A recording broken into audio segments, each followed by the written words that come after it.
ជំរាបសួរបងប្អូនទាំងអស់គ្នាមកម្ដងទៀតហើយលើកនេះគឺមកជាមួយនឹងមើលចិត្តគូស្នេហ៍របស់យើងមើលចិត្តមនុស្សជាទីស្រឡាញ់របស់យើងតើនៅដើមខែ5នេះតើចិត្តគាត់យ៉ាងណាដែរណយើងត្រូវតែតាមដានចិត្តគាត់ណាពួកអីមិនបានទេយើងត្រូវចង់ដឹងពីចិត្តគាត់ណអូខេថាតើចិត្តគាត់គិតយ៉ាងណាដែរតើគាត់មានចិត្តបែបម៉េចដែរក្នុងខែ5ហ្នឹងចំពោះរូបយើងដែលជាមនុស្សជាទីស្រឡាញ់របស់គាត់ចាវ៉ាស្អាតណាស់មកហើយខ្ញុំបាក់សន្លឹកទី1មុនណាចង់ដឹងមើលថាតើក្នុងចិត្តគាត់គិតអ្វីនៅសន្លឹកមួយនេះអូខេសន្លឹកមួយនេះមានន័យថាខ្សែបេះដូងចាខ្សែបេះដូងអ្នកទាំងពីរវាបានធ្វើឲ្យស្នេហាមួយនេះមានភាពសុខដុមរមនាវាកើតឡើងយ៉ាងមានក្តីសុខសាន្តដោយសារអ្នកទាំងពីរព្យាយាមពូនជុំនៃសេចក្តីស្នេហាមួយនេះឲ្យល្អផូរផង់គាត់អរគុណគាត់កំពុងតែមានចិត្តគិតថានឹងចង់ធ្វើអ្វីមួយឲ្យសមនឹងក្តីស្រឡាញ់ដែលយើងបានផ្ដល់ឲ្យគាត់កន្លងមកណាគឺថាគាត់ណាមិនដែលបានធ្វើអ្វីមួយឲ្យស័ក្តិសមនឹងក្តីស្នេហាដែលបងប្អូនបានប្រគល់ជូនគាត់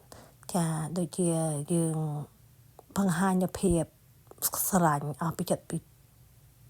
បេះដូងអីចឹងណាតែចំពោះគាត់វិញនៅតែអត់តន់ណាអត់តន់បានធ្វើចាអូខេឥឡូវខ្ញុំដកសន្លឹកមួយនេះទៀតណាដើម្បីចង់ដឹងតទៅទៀតអូខេសន្លឹកទី2មានន័យថាគាត់មានរៀបចំគម្រោងធ្វើអ្វីមួយនៅខាងមុខគឺគាត់បានមានការរៀបចំការកាត់ទុកនៅស្នេហាមួយនេះថាគាត់នឹងត្រូវធ្វើបែបម៉េចចឹងណាហ្នឹងហើយដូចជាគាត់ត្រូវសម្របខ្លួនបែបម៉េចគាត់ត្រូវធ្វើបែបម៉េចនឹងការដែលគាត់បានមើលឃើញនៅដូចថាអំពីយើងឬក៏គ្រួសារយើង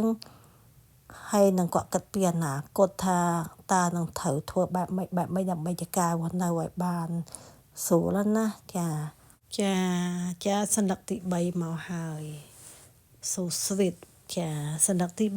3គឺមានន័យថាក្នុងចិត្តរបស់គាត់ណាគឺគាត់ស្មោះត្រង់នឹងយើងគាត់អត់ធ្មត់នៅភាពលំបាកទាំងឡាយបើសិនបើមានណា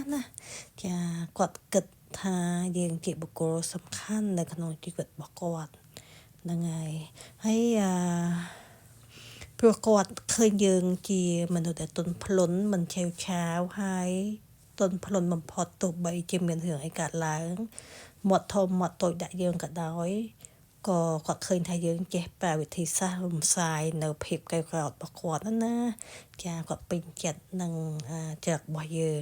អញ្ចឹងហើយបាននៅក្នុងបៀននេះហាក់បីប្រាប់ថាគាត់កំពុងតែរៀបចំផែនការទៅថ្ងៃមុខជាមួយយើងយ៉ាងស្មោះត្រង់ហ្មងចាប៉ុន្តែបងប្អូនទោះបីយ៉ាងណាក៏ដោយណាមើលចិត្តមើលថ្លើមគ្នាទៅណាហ្នឹងហើយ